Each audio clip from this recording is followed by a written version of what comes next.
जी तो दोस्तों, the Japan house से शुजा हैदर नए लेसन के साथ आपकी खिदमत में हाजिर है। अब तक जो है हम लोग कर रहे हैं वर्ब्स की जितने टेंसेस हैं, समझ लीजिए जैसे इंग्लिश में टेंसेस होते हैं इस तरह हम टेंसेस कर रहे हैं और ये बहुत ज़रूरी हैं। ये 22-23 लाइनें जो हैं अगर आप मुकम्मल कर लेते हैं तो आप समझ लें N5 लेवल का तो आप तमाम ग्रामर आपको बहुत आसानी से समझ में भी आ जाएगी और आप इसको कवर कर लेंगे। ठीक है, अच्छा अब हम चलते हैं। हमने लास्ट लेसन में किया था मुंह पे ख़त्म होने वाला वर्ब किया था जो कि एक्सटेंशन था लेसन नंबर 21 का। ठीक है, अब हम चल रहे हैं, एक वर्ब कर रहे हैं, बू पे ख़त्म होने वाले वर्ब कर रहे हैं। बू पे ख़त्म होने वाले वर्ब कौन से होते हैं? थोबू उड़ना या कूदना, छलांग मारना, आसोबू तफरी करना, योबू पुकारना और बहुत से वर्ब हैं। तो हम एक बू पे ख़त्म होने वाला एक वर्ब लेके चलते हैं और उसकी 10 लाइनें हम पिछले लेसन नंबर 22 में कर चुके हैं। तो ये समझ लें कि लेसन नंबर 22 की कंटिन्यूएशन है। अगर आपको ये लेक्चर समझ में नहीं आ रहा तो इससे पहले आप लेसन नंबर 22 को गौर से सुने। जब वो अच्छी तरह आपके दिमाग में बैठ जाए तो फिर आप इस लेसन को करें। चलिए हम लेसन नंबर 22 की कंटिन्यूएशन में हम करते हैं, एक वर्ब लेते हैं योबू। योबू का मतलब है पुकारना। ठीक है, तो इसकी मस फॉर्म हो जाएगी योबी मस, पुकारता हूँ या पुकारूंगा, योबू और योबी मस। ठीक है, अच्छा जी अब हम लाइन नंबर 11 से लेके चलते हैं। लाइन नंबर 11 में हमने बनाना है कि पुकारना चाहता हूँ, want to call, want to call। तो क्या हो जाएगा, हमने इसका फार्मूला पढ़ चुके हैं।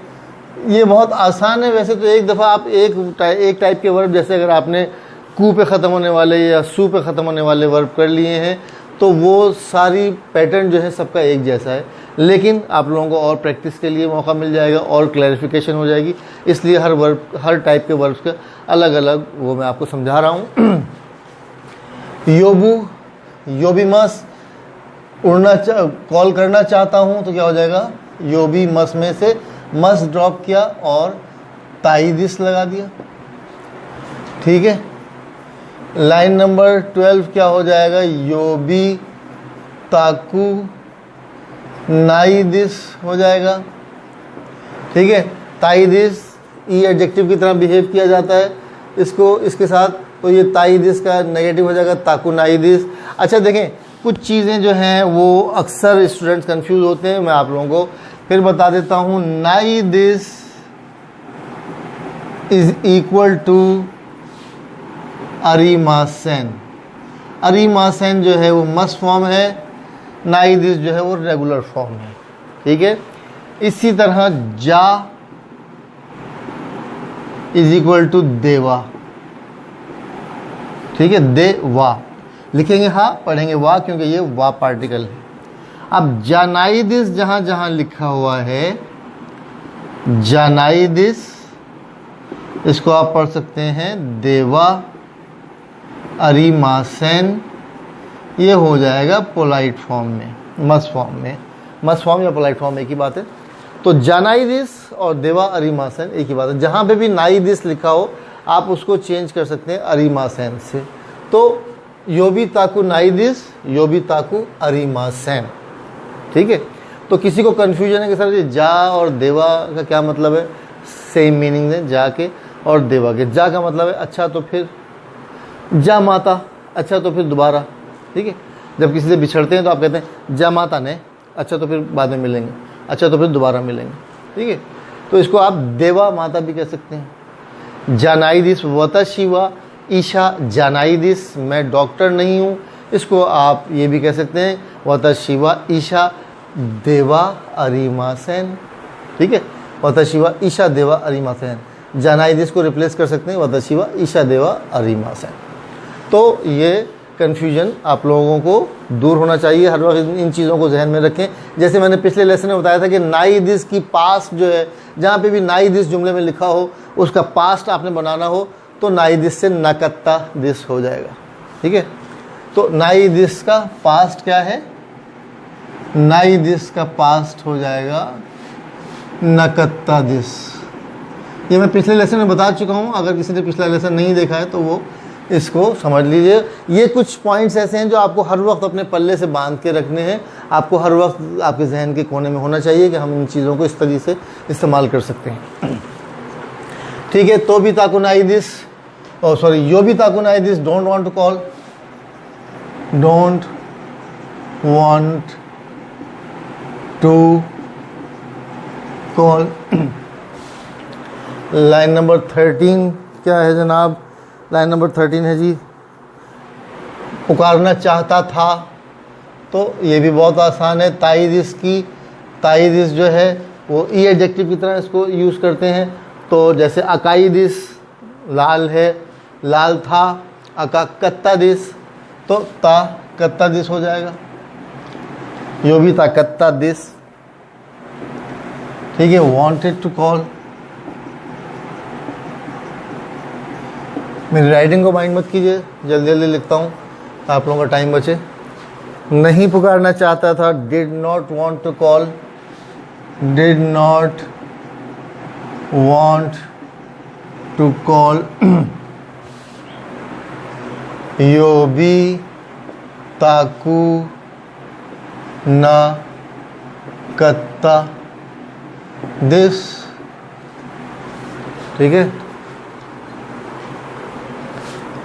तो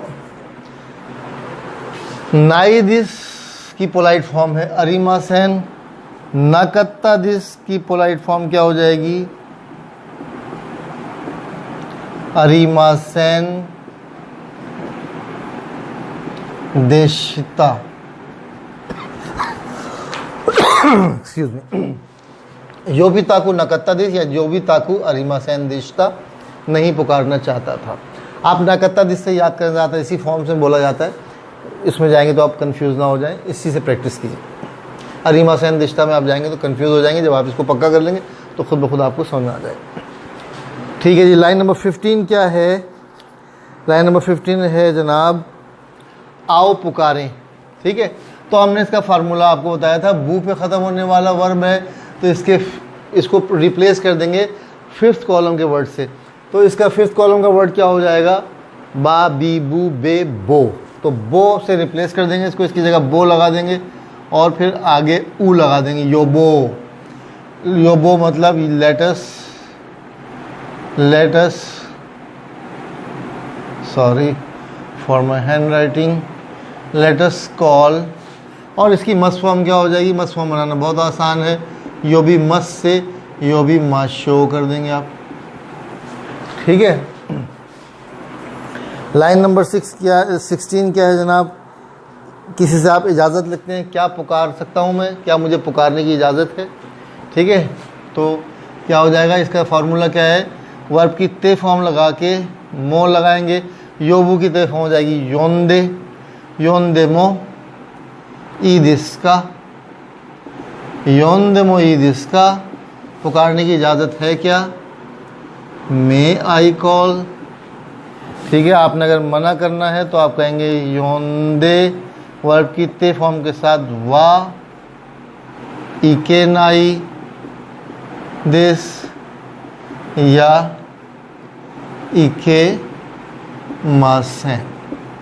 इके मासेन, योंदे वा इके मासेन, पुकारने की इजाज़त नहीं है। ठीक है, लाइन नंबर 18 क्या है जनाब, पुकारें तो भी ठीक है, ना पुकारें तो भी ठीक है। तो इसका क्या तरीका है, योंदे के साथ मो लग जाएगा, फिर योमा नकते, योमा नकुते मो, योंदे मो, योमा नकते मो ईदिस। पुकारें तो भी ठीक है, ना पुकारें तो भी ठीक है, योर चॉइस। लाइन नंबर 19 हो जाएगा जनाब, कर लें तो बेहतर है, ऐसा कर लें तो बेहतर है। तो इसके लिए हम क्या करते हैं, वर्ब की ता फॉर्म लगा सकते हैं योंदा और उसके बाद होगा ईदिस। अगर किसी साहब को समझ नहीं आ रहा कि ता फॉर्म जो है योंदा कैसे बनी, तो आप इसका लेक्चर जो है लेसन नंबर 22 को, जो बेसिक लाइन जिसकी हैं, बेसिक ग्रामर है, उसको लेसन नंबर 22 को पूरा गौर से सुने। उसके बाद ये आप करेंगे तो आपको बहुत आसान लगेगा। लाइन नंबर 20 है जनाब, अगर आप नहीं करेंगे तो नहीं चलेगा।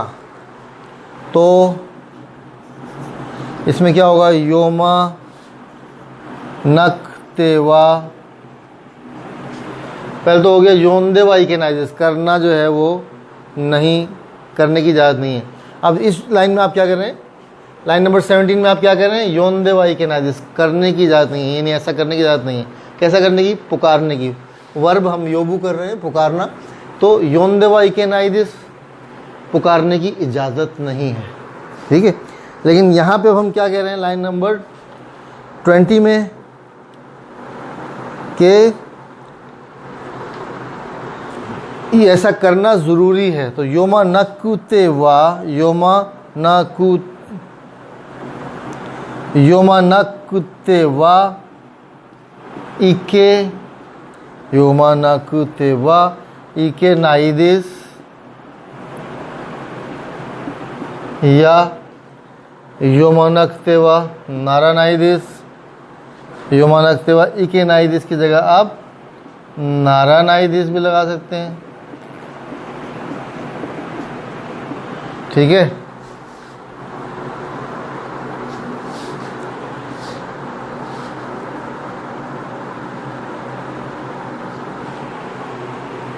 सॉरी, ये योंदा होगा ईद, इसके बाद हमने बनानी है।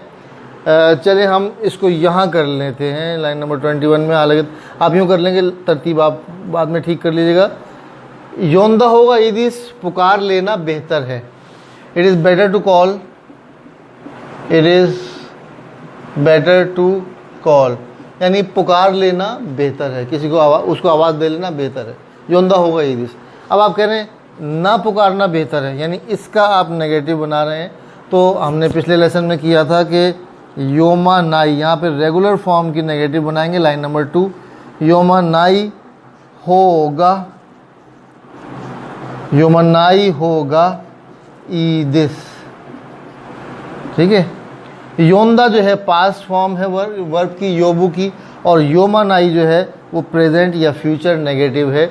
लाइन नंबर 2 हमने जो पिछली 10 लाइनें की हैं उसमें से लाइन नंबर 2 में की रेगुलर फॉर्म है योमा नाई, और उसके आगे लगा देंगे होगा ईदिस, यानी ना पुकारना बेहतर है। It is better not to call, it's better not to call. अच्छा जी, 21 और 22 जो है 21 हमने यहाँ कर ली। लाइन नंबर 22 भी चले हम यहीं पे कर लेते हैं। अगर आप नहीं करेंगे तो नहीं चलेगा।